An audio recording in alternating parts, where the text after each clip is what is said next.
Hey guys, welcome to the channel. My name is Christina. If you are here because you are interested in starting a bullet journal but not quite sure where to start, what supplies to buy, and picking a planning method that not only lays out your week but helps with productivity. If you are interested in any of these topics specifically, I've created chapters within this video that you can easily skip to. Let's get started. First, we are going over supplies. According to writer Carol, you only need a pen or pencil and a dotted journal. Yep, not a lot of stuff. Today, I'm using the Sharpie S-Gel pen in the color black. This pen is 0.5 millimeter, but they also have a 0.7. This is a great pen. It's perfect for everyday use. I use it every day in my bullet journal. It just glides on the paper, so easy to write with. The journal I'm using today is from Journalier. I love this design. I haven't seen many with a detailed design. Most of the time it comes as a solid color. No, a vibe on its own. It kind of reminds me of Taylor Swift folklore. There are many planning methods to help organize your thoughts and ideas in a weekly format. I've narrowed it down to 4. We are starting with writer Carol's bullet journaling method, also known as rapid logging. I am going to be doing a very minimal setup with a future log, monthly overview, and a weekly overview. Now, the reason why I'm doing all 3 is because I want to show you exactly how bullet journaling works, because each section goes hand in hand. For the other 3 methods, I'm just going to be doing a weekly setup. The future log is a page divided into 3 to 4 sections, and each box will represent a month.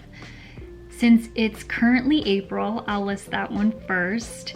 The future log section is used throughout the year for when you have events, projects, trips that come up, and it serves as a reminder as to when it is happening. I'm filling out the events I have going on. There you go. That is a future log. The next page is the monthly overview. The way writer Carol does it, he lists the dates on the left-hand side vertically from top to bottom and the first letter of the day next to it.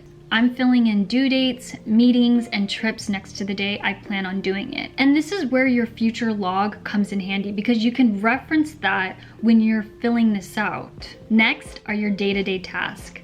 Very similar to the future log setup, you're going to divide your page into 3 to 4 boxes, and you'll list the day and date at the top of each box.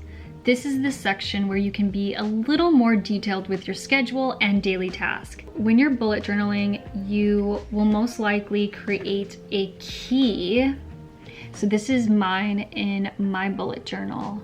I will place one of these symbols next to the task to help identify the status of a task or project. And with that is the migration method. Let's say you don't complete something. You put a symbol like this, which signifies I've moved that task to the next day. With rapid logging, it's critical to revisit your bullet journal to ensure no task gets left behind. I personally use a variation of this planning method in my bullet journal. I love listing everything I need to do at the beginning of the week and each day.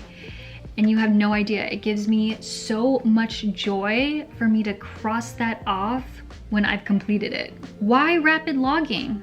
Bullet journaling / rapid logging is about getting organized. The real goal is to develop a mindful practice that helps you identify and focus on the things that are worth your time. Alastair Johnson initially created the Alastair method to help with future logging. You can apply this method to anything. Like I said, future logging, a specific project you're working on, or maybe you're working on multiple projects and you need to have an overview of all the tasks that need to be done to complete that project. Today, I'm going to be showing you how to implement the Alastair method in a weekly setup. You're going to list the first letter of each day from left to right horizontally in your bullet journal.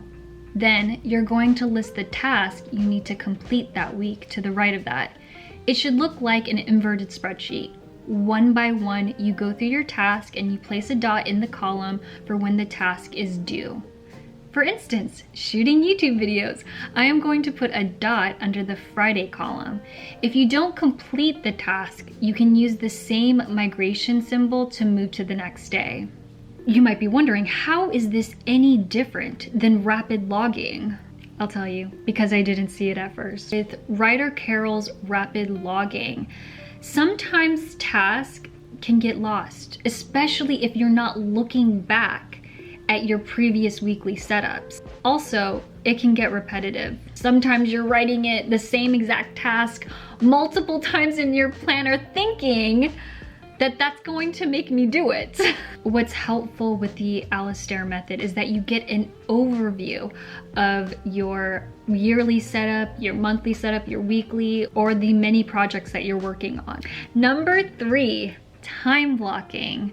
Time blocking is a planning method that has been around since the Bronze Age, mainly used by farmers to keep track of their crops. Anywho, the purpose of time blocking is to accomplish more in the same amount of time. This method helps with avoiding distractions because you are on a schedule. That is the mindset. Time blocking likes to keep me on my toes.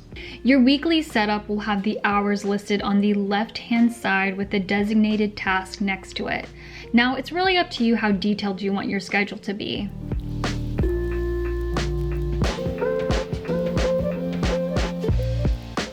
Last but not least is prioritizing your task. You can do so by creating 3 boxes per day of the week. The top box is high priority tasks, things that need to get done that day.